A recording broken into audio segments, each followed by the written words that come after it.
The new year began quietly for the millionaire and the contract bride near the sea.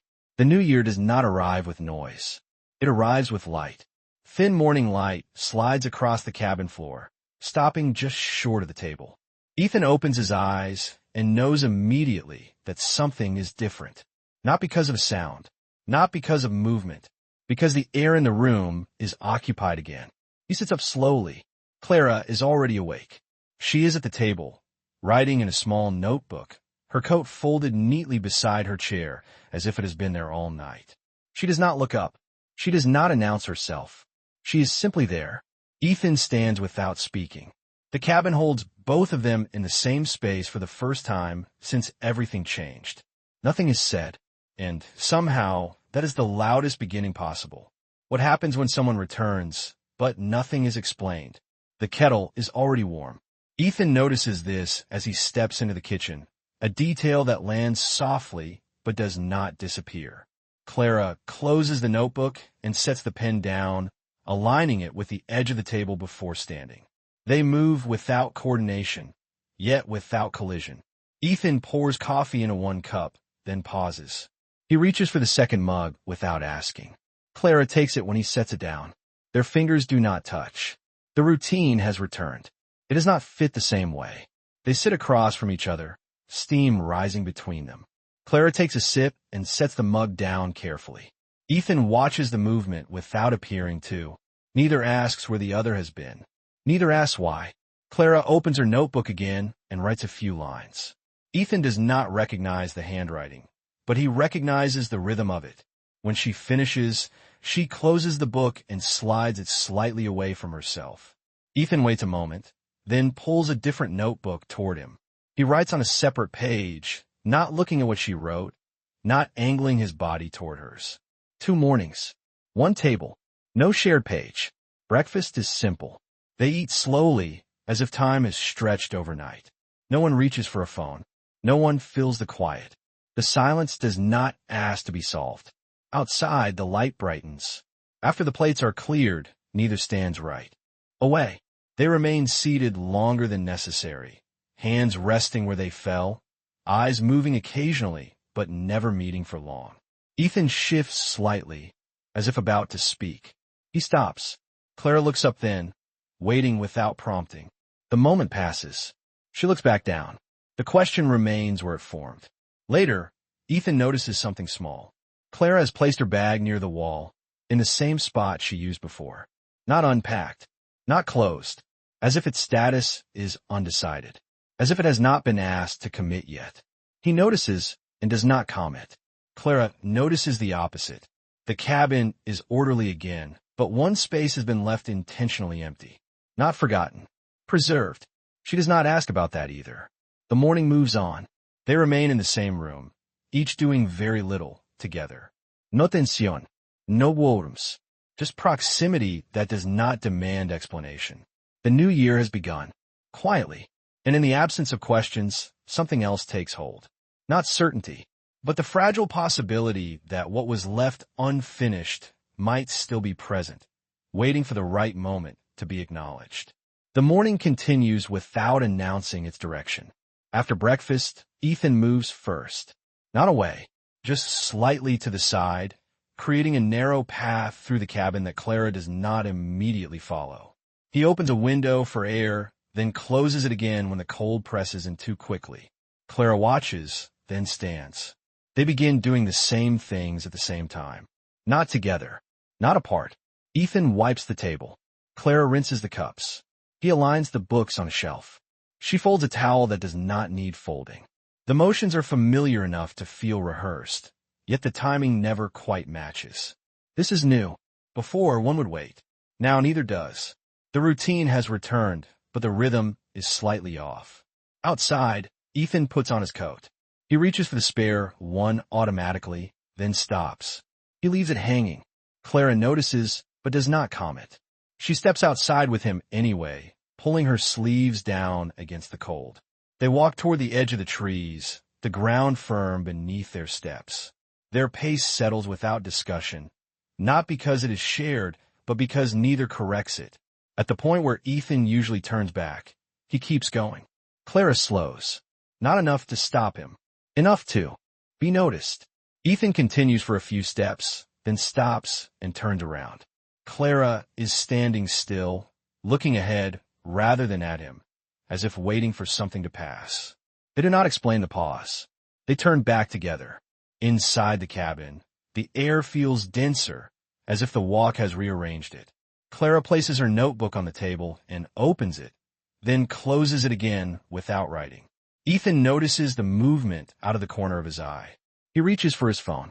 The action is quick, casual, almost careless. Clara looks up immediately. Ethan does not unlock the screen. He checks the time and sets the phone back down, face up this time. The screen goes dark. The moment passes. Later, Clara begins unpacking. Not fully. She removes one item from her bag and places it on the shelf. It belongs there. It always has. She leaves everything else inside the bag and pushes it back against the wall. Ethan notices the decision without acknowledging it. He adjusts a chair that does not need adjusting. He straightens a picture frame that is already level. When he finishes, he steps back, then stops short. One thing is missing. Not an object. A sound. The cabin has always made small noises in the afternoon. The hum of the heater. The shift of wood. Today, it is quieter than it should be. Ethan checks the thermostat. It is set correctly. Clara watches him, then looks away. If you're still listening, you might feel the pull to assign meaning. To assume the silence is fragile. That one question, asked the wrong way, would break it. Nothing breaks. Instead, the day settles into something less certain. They sit in the same room again, not facing each other, not avoiding each other. Clara reads a page from her notebook without writing anything down. Ethan scrolls through nothing on his phone, then locks it and places it out of reach. The unusual thing is not what they do. It is what they choose not to do. They do not ask how long this will last. They do not ask what comes next. As the light fades, Ethan stands and turns on a single lamp. The glow fills only part of the room, leaving the rest untouched. Clara remains seated, hands folded, eyes moving slowly. The routine has found its way back into the cabin, but something about it no longer lines up. And in that small misalignment, a question forms that neither of them voices, but both of them seem to hear. If this quiet is holding them together now, what happens when it asks for more than silence? The afternoon thins into a quieter light. Clara sits at the table again, notebook open, pen resting between her fingers without moving. Ethan stands near the window, looking out as if the view might settle something that words have not touched. He turns first, not fully, just enough. Did you? Ethan begins. Clara looks up. The sentence does not finish. He shifts his weight, then steps away, closing the distance to the counter instead of the table. The question dissolves where it formed. Clara waits a beat longer than necessary, then lowers her gaze and closes the notebook. It would be easy to believe this is restraint. It is not. It is interruption. Later, Clara reaches for a mug and stops halfway. She chooses a different one instead, a choice so small it almost escapes notice. Ethan notices anyway. He adjusts nothing. He pretends not to.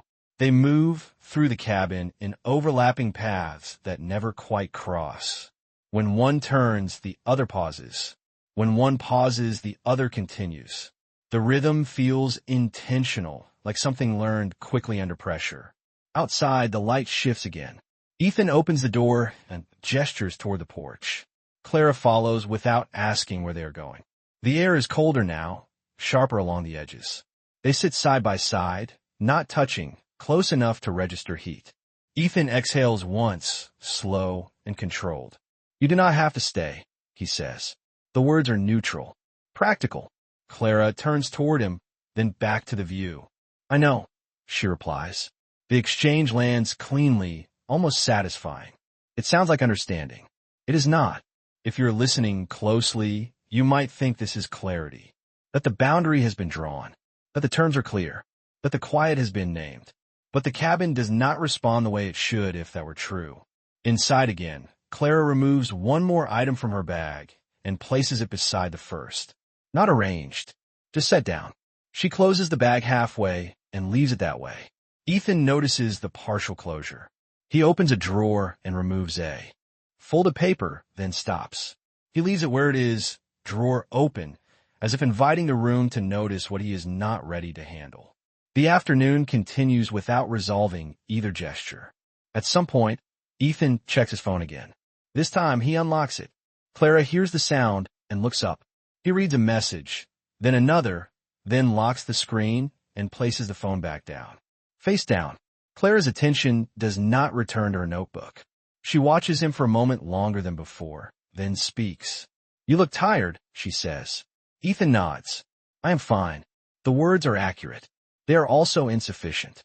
The silence that follows is different from earlier. It holds a shape now, defined by what has been almost said and what has been accepted too easily. As evening approaches, Clara stands and begins preparing food without asking. Ethan steps in to help, then stops. He lets her continue. She lets him stay. They eat slowly, neither finishing first. The pace matches without effort, as if this part of the routine remembers them better than they remember it. If this were the moment where understanding settles in, the day would feel lighter. It is not, because the truth forming beneath the surface is not that they have found common ground. It is that both of them have mistaken accommodation for resolution. As the light fades, Ethan reaches for the lamp and hesitates. Clara turns it on before he decides. They sit in the shared glow, not speaking, not avoiding. The misunderstanding feels gentle, convincing, and that is why it is dangerous. If you're still here, still listening, it is because stories like this often mislead before they clarify. They let you believe you have arrived at the answer, only to show you later that you were standing in the wrong place. The evening settles. The cabin holds them, and the quiet, now shaped by near truths, waits to be tested. The evening holds longer than it should. The lamp remains on, casting a contained circle of light that does not reach the corners of the cabin. Ethan and Clara sit within it, close enough to share warmth, far enough to keep space intact. Earlier, it felt like understanding. Now, it feels provisional.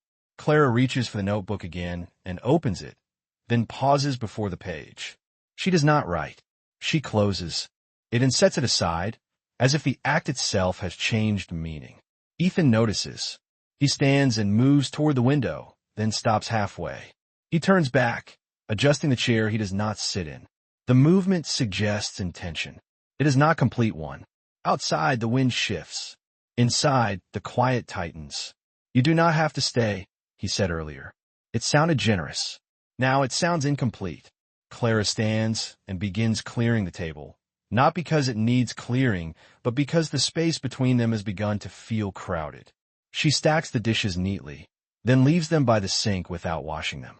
This is new. Ethan watches, then looks away. He reaches for his phone again, not to check it, but to move it. He places it in another room, out of reach, out of sight. The decision is small, deliberate, and slightly late. Clara notices the absence immediately. "You can take that call," she says, not looking at him. "There is nothing to take," Ethan replies. The answer lands too quickly. Clara turns toward him then, her expression unchanged, her attention sharpened. The assumption the day has been building toward begins to tilt. This is not about whether she stays. It is about what Ethan is postponing by allowing her to. He steps closer, as if to clarify, then stops. The distance remains.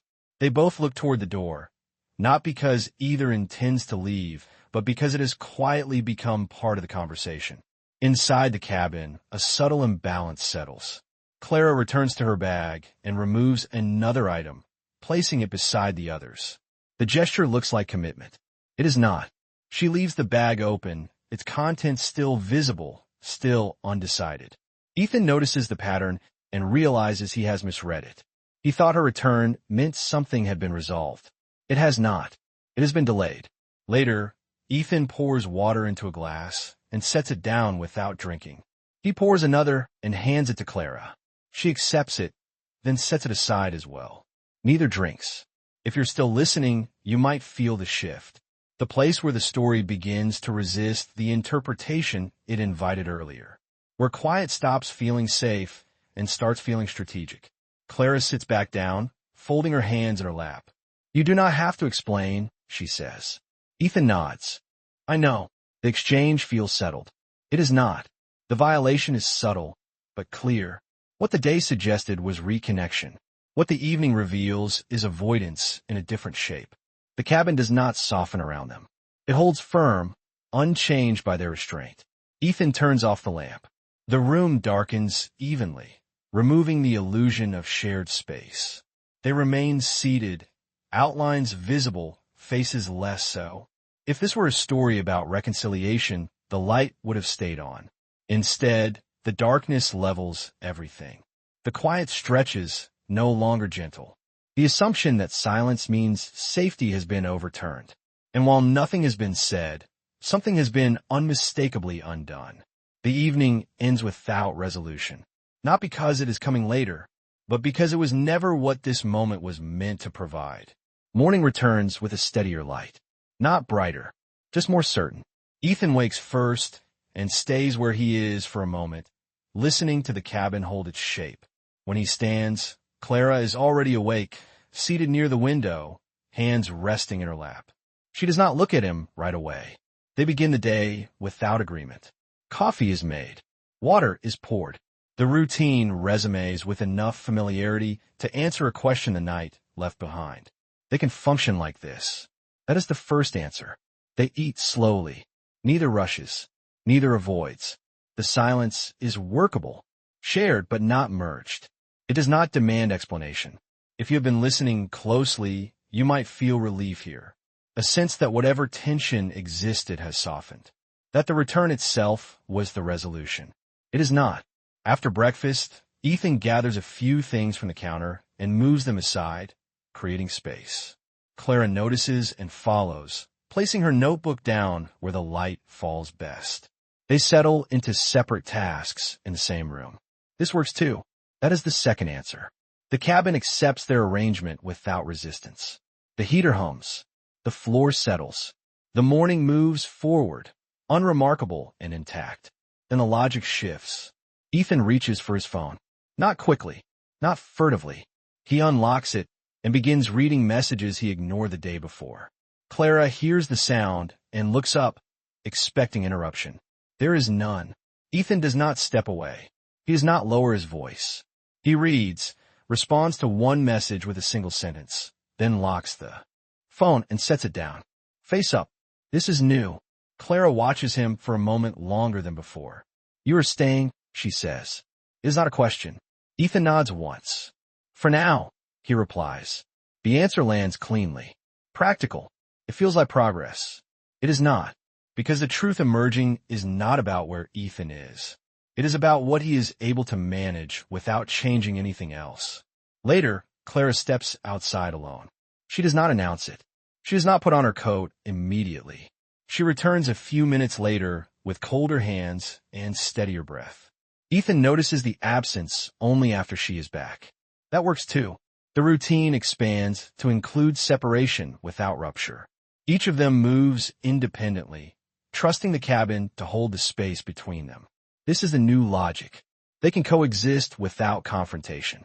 They can share time without deciding what it means. They can avoid the center without touching it. The shock is not that this is possible. It is that it feels sustainable. If you're still here, this may sound like an answer, like a quiet resolution, like healing in a subtler form. It is not, because what has been answered is only the surface question. Can they be in the same place again? Yes. What remains unanswered is larger. How long can they maintain this balance without choosing a direction? As the afternoon thins, Ethan notices something he did not expect. Clara has moved one of her items closer to the door. Not packed, just nearer than before. He does not comment. She notices that he leaves his phone where it can be seen now. Not protected, not hidden. They are both adjusting, not toward each other, around the issue. As evening approaches, they sit in the same room again, light pooling softly between them. No one reaches for it. No one pushes it away. If this story has held you so far, it is because moments like this are convincing. They offer a workable present and delay the cost of a future decision. The day ends intact. Nothing has broken. And that is the problem. because what they have discovered is not a solution. It is a method of postponement that can only work until it cannot. And when it fails, it will not fail quietly. The shift begins quietly, not with an argument, not with a decision announced out loud. It begins with timing. Ethan wakes before the light reaches the table. He stays still longer than usual, listening to the cabin settle around him. When he stands, Clara is already awake, seated near the window, her attention fixed somewhere beyond the glass. Neither acknowledges the other right away. The morning routine resumes, but it does not align. Ethan pours coffee and sets the mug down where he expects it to be taken. Clara does not reach for it. She finishes tying her sweater first, then moves to the counter, pouring water instead. The coffee cools. This would not have mattered before. Now it does. They eat without conversation. The silence is not strained, but it is thinner, less forgiving. When Clara stands, she does not linger at the table. She clears her plate immediately and leaves the room. Ethan remains seated longer than necessary. Outside, the air has turned sharper. Clara steps onto the porch and stays there, hands in her pockets, shoulders squared against the cold. Ethan watches from the doorway without joining her. The distance is small. It holds weight. The phone vibrates. Ethan hears it even before he sees it. The sound cuts through the cabin with unfamiliar authority. He answers without greeting, stepping into the other room as if the walls might soften what is being said. They do not. The voice on the other end is precise, controlled. It does not raise urgency. It removes options. Ethan listens. When the call ends, he does not move right away. He lowers the phone and sets it on the table, face up. The screen goes dark. Clara notices the placement. She does not ask who called. She asks, "Is it today?" The question lands where the morning has been heading. Ethan nods once. "Yes," he says. Nothing else follows. The day does not pause to accommodate them. The cabin does not adjust. The routine that has carried them through the last days offers no protection here. This is the consequence of choosing to remain without deciding. Ethan moves through the cabin with intention that no longer feels provisional. He opens a drawer and removes a document, then another. He sets them on the table in a neat stack. Clara recognizes the format immediately. She does not touch them. "You said you were staying," she says. "I am," Ethan replies. The truth of both statements exists at the same time. Clara steps closer to the table, then stops short. She looks at the papers, then at Ethan. "This changes things," she says. "Yes," he answers. The word does not soften. Outside, the light shifts again, flattening the color of the day. Clara sits down, folding her hands together in her lap, a posture she has not used since she returned. The routine has failed. Not dramatically, functionally. Ethan explains only what is required for the moment to proceed. Dates, timelines, constraints. He does not justify them. He does not frame them as temporary. The loss is already embedded. Clara listens without interruption. When he finishes, she nods once, the motion small and final. "So this is where it reaches us," she says. Ethan does not correct her. The truth that can no longer be hidden is not about where Ethan must go or what he must do. It is that the space they created to avoid choosing has now made the choice for them. Clara stands and walks to her bag. She closes it fully this time. The sound is quiet, definitive. Ethan notices the movement and feels the shift register before he understands it. "You do not have to leave," he says. Clara looks at him. "I know," she replies. The words echo from earlier, stripped of their earlier comfort. She moves through the cabin, collecting the few items she unpacked. She does not rush. She does not dramatize the motion. Each action is careful, as if precision might prevent further damage. Ethan watches without stepping in. The cost of his decision has arrived where it always does. Between two people. If you are still listening, this is the moment where stories often ask you to choose sides, to assign blame, to look for a single turning point that explains everything. There is none. What exists instead is a chain of reasonable choices that now lead somewhere neither of them wanted to stand. Clara pauses at the door and looks back once. Not for reassurance, for acknowledgement.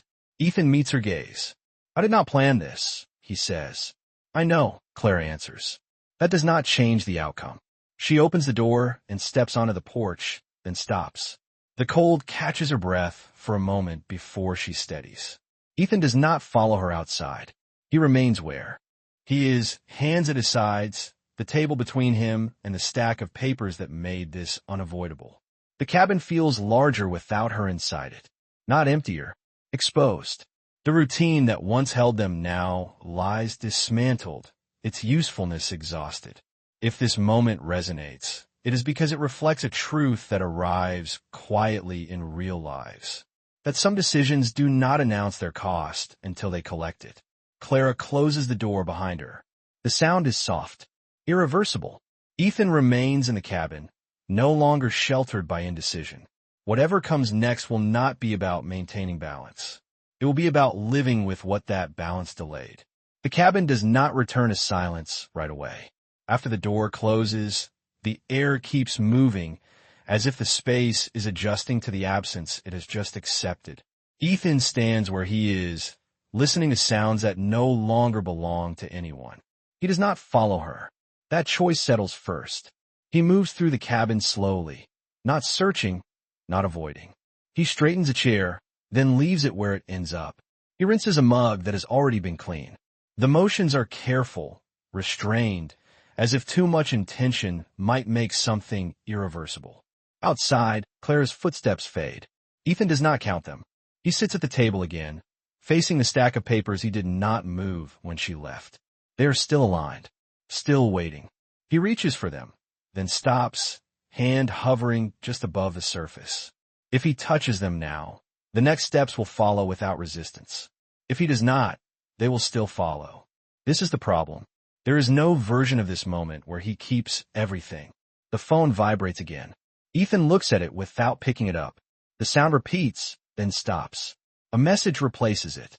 He reads the first line from a distance, then unlocks the screen. The request is clear. The timeline is fixed. Ethan sets the phone down.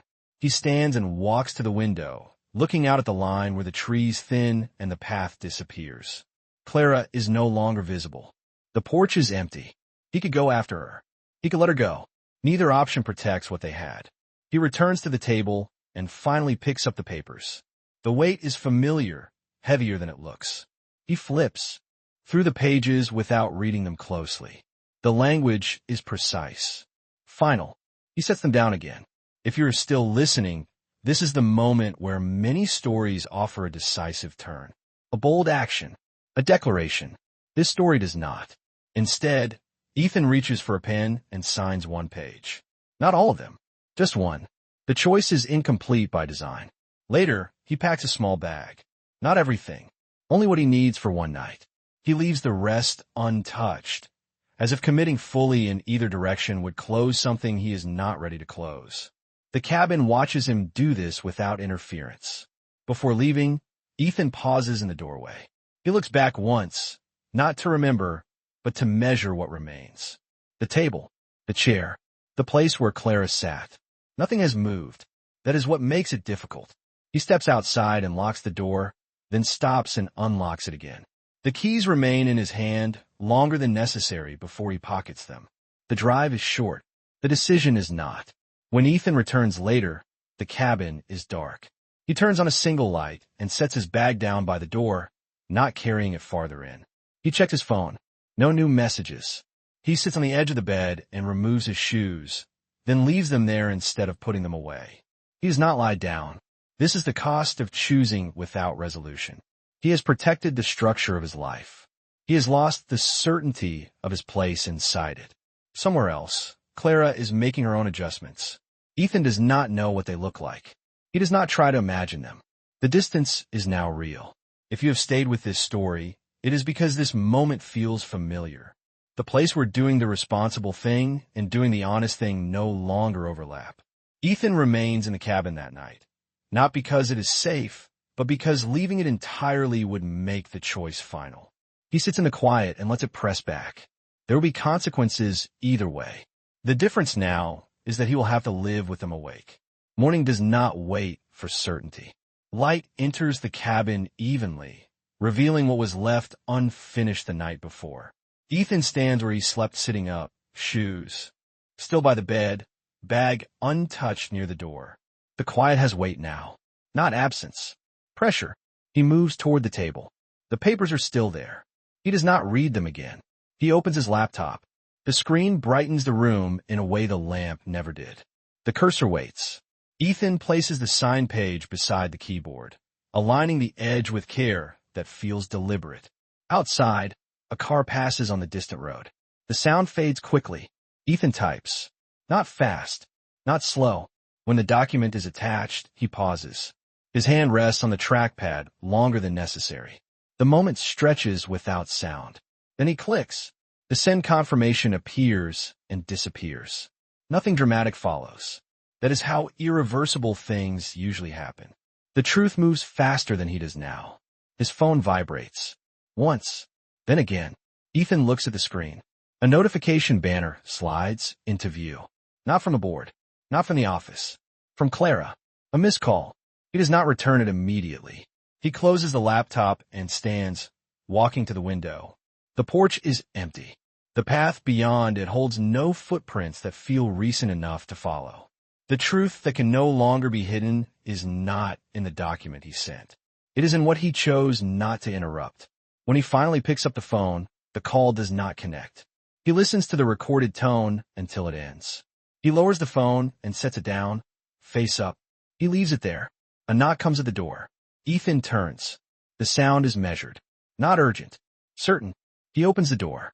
Clara stands on the porch, coat buttoned, hair pulled back, posture steady. She does not step inside right away.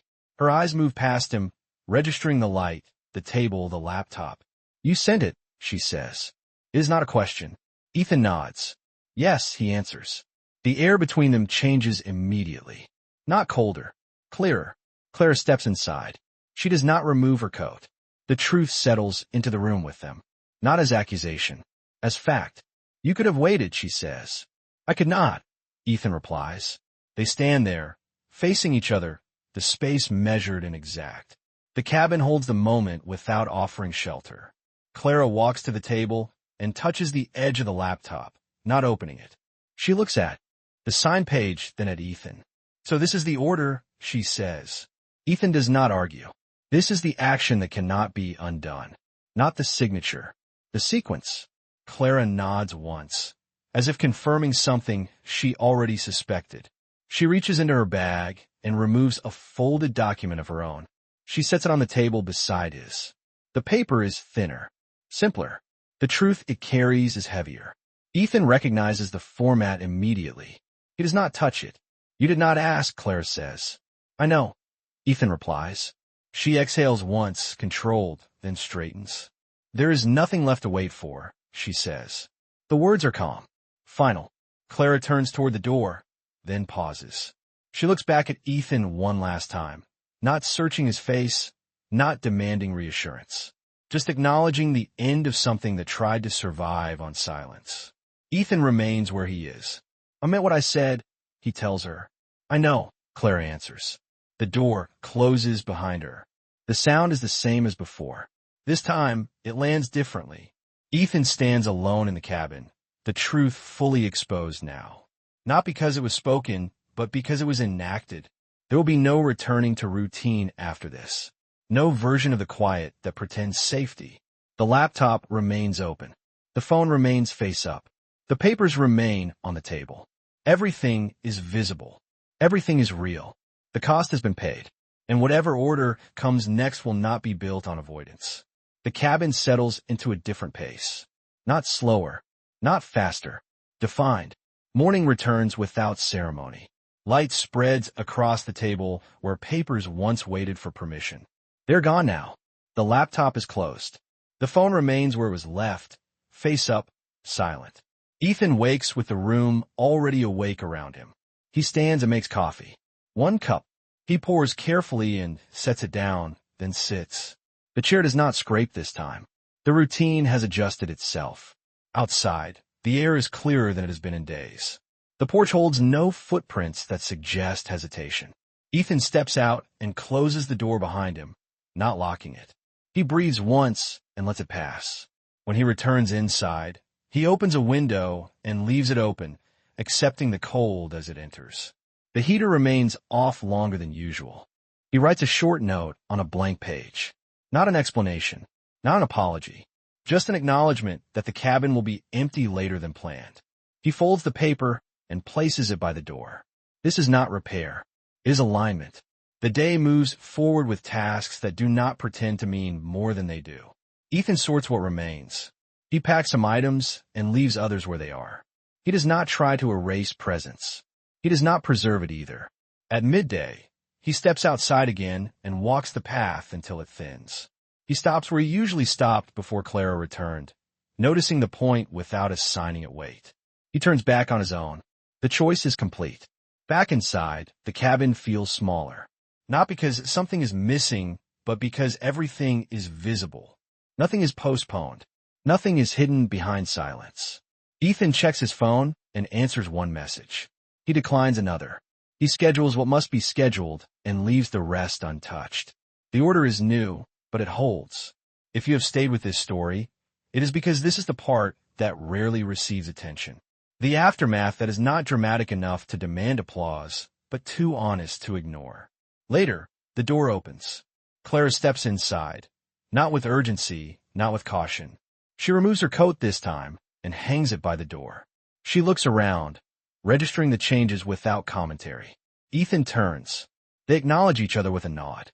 "I will be leaving soon," Ethan says. "I know," Clara replies. The exchange is simple, accurate.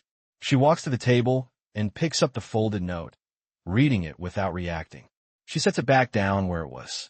They sit across from each other, not mirroring, not avoiding. The space between them is measured and accepted. "What happens now?" Clara asks. Ethan considers the question. "We continue," he says. The answer does not promise reunion. It does not deny it either. It establishes sequence. They stand together at the door a short while later. Clara leaves first this time. Ethan watches her go, then closes the door gently behind her. The sound is familiar. The effect is not. Ethan turns back to the cabin and moves through it once more, checking rooms without searching. He opens the window wider, then closes it halfway. He turns, off lights that are no longer needed. The routine has not returned. It has been replaced. As evening approaches, Ethan sits at the table again with a single lamp on. The glow is even, unbiased. He drinks the last of the coffee, then rinses the mug and sets it upside down to dry. He does not wait for the day to explain itself. If you are still listening, this is the quiet that follows a true decision. Not relief, not regret, clarity. The cabin holds it, and in that order, something steadier begins. If this moment resonated with you, it is because stories like this end not with answers, but with room to live differently. If you want to stay with stories that value the kind of truth, you know where to find the next one. The light fades, the door remains closed, and the rhythm, finally honest, continues.